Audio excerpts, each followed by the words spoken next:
আসসালামু আলাইকুম। প্রিয় 2025 সালের এসএসসি শিক্ষার্থী বন্ধুরা, তোমরা সবাই কেমন আছো? আশা করি সবাই ভালো আছো, সুস্থ আছো। আলহামদুলিল্লাহ, আমিও ভালো আছি।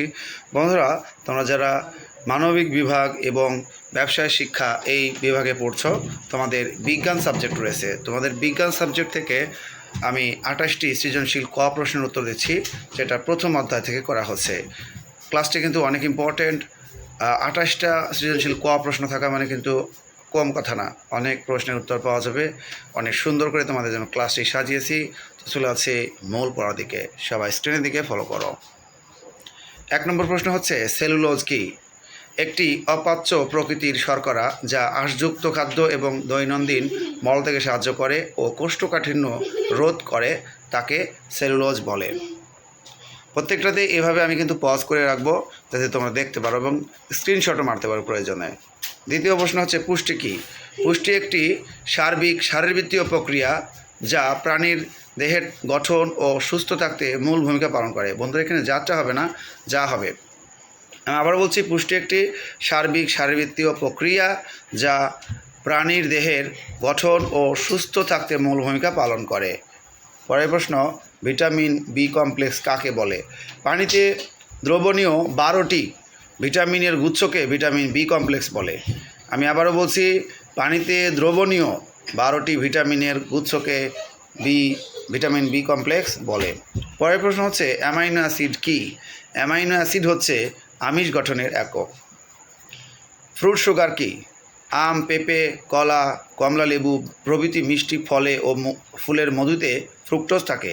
এই ফ্রুক্টোজকে ফ্রুট সুগার বলে। পরিস্রাবণ কী? তরল ও কঠিন পদার্থের মিশ্রণ থেকে কঠিন পদার্থকে আলাদা করার প্রক্রিয়াকে পরিস্রাবণ বলে। আচ্ছা বন্ধুরা, এখানে এইডস হবে। এইডসের পুনরূপ কী? একটু এসটা বাদ গেছে এখানে। এইডসের পুনরূপ কী? এইডসের পুনরূপ হচ্ছে অ্যাকোয়ার্ড ইমিউন ডিফিসিয়েন্সি সিনড্রোম। একটু তড়িঘড়ি করে কাজটা করা হয়েছে, এই জন্য একটু মিস হয়ে গেছে। তো এইডসের পুনরূপ হচ্ছে অ্যাকোয়ার্ড ইমিউন ডিফিসিয়েন্সি সিনড্রোম। পরের প্রশ্ন হচ্ছে, খাদ্য সংরক্ষক কী? যেসব রাসায়নিক পদার্থের দ্বারা খাদ্যের পচন রোধ করা যায় সেগুলোই হলো খাদ্য সংরক্ষক। বন্ধুরা, এরপরে দেখো আরও প্রশ্ন রয়েছে। এইডস, এই যেখানে ঠিক আছে, আমি খেয়াল করি নাই। এইডস একটি সংক্রামক রোগ যা মানবদেহে HIV নামক ভাইরাসের আক্রমণে হয়ে থাকে। তাহলে আমরা শিখলাম এইডস কি।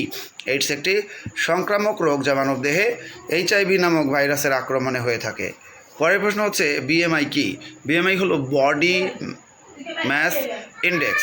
বডি মাস ইন্ডেক্স যা মূলত দেহের উচ্চতার সাথে ওজনের সামঞ্জস্য রক্ষা করার সূচক।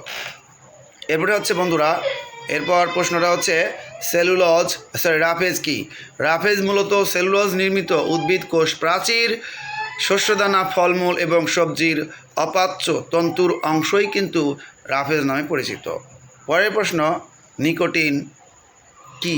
তামাক থেকে নির্গত এক ধরনের বিষাক্ত পদার্থকে নিকোটিন বলে। আমি আবারও বলছি, তামাক থেকে নির্গত এক ধরনের বিষাক্ত পদার্থকে নিকোটিন বলে। পরের প্রশ্ন হচ্ছে, চর্বি কাকে বলে? চর্বি হচ্ছে সম্পৃক্ত ফ্যাটি অ্যাসিড, সাধারণ তাপমাত্রায় যা কঠিন অবস্থায় থাকে। পরের প্রশ্ন হচ্ছে, ভিটামিন কাকে বলে? আমি একটু ছোটো করে দিচ্ছি।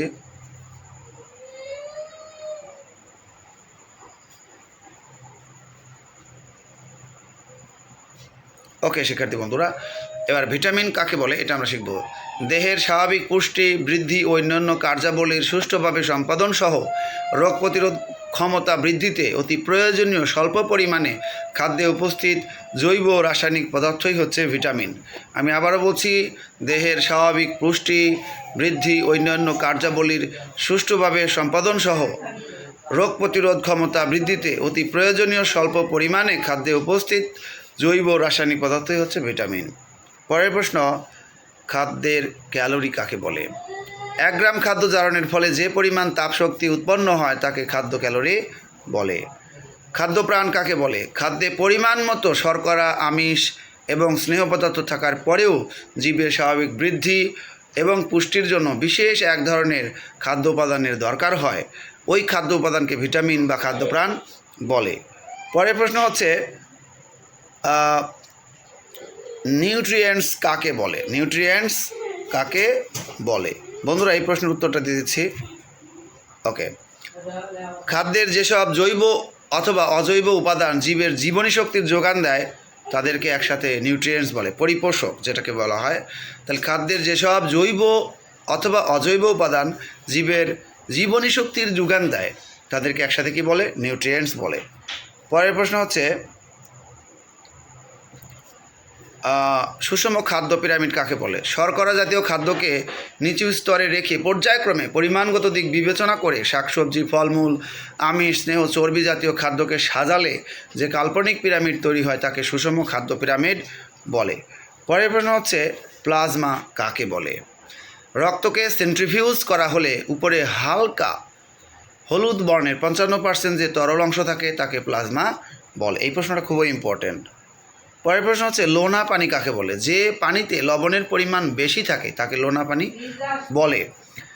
ফাস্টফুড কি? ফাস্টফুড হচ্ছে এক ধরনের খাবার যা স্বাস্থ্যগত মূল্যের চেয়ে বরং এর মুখরোচক স্বাদের জন্য উৎপাদন করা হয়। আমি আবার বলছি, ফাস্টফুড হচ্ছে এমন এক ধরনের খাবার যা এর স্বাস্থ্যগত মূল্যের চেয়ে বরং এর মুখরোচক স্বাদের জন্য উৎপাদন করা হয়।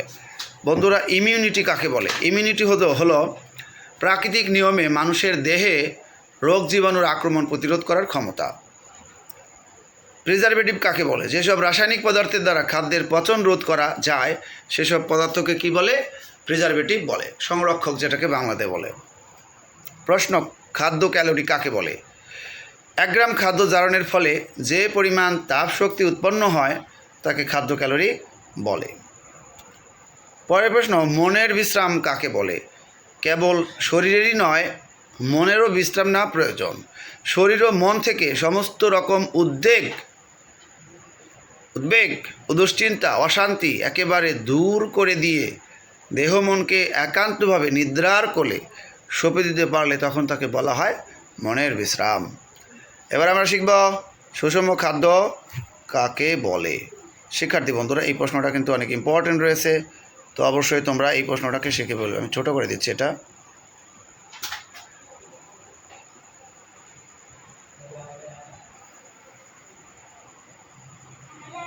আচ্ছা, যাই হোক, সুষম খাদ্য কাকে বলে?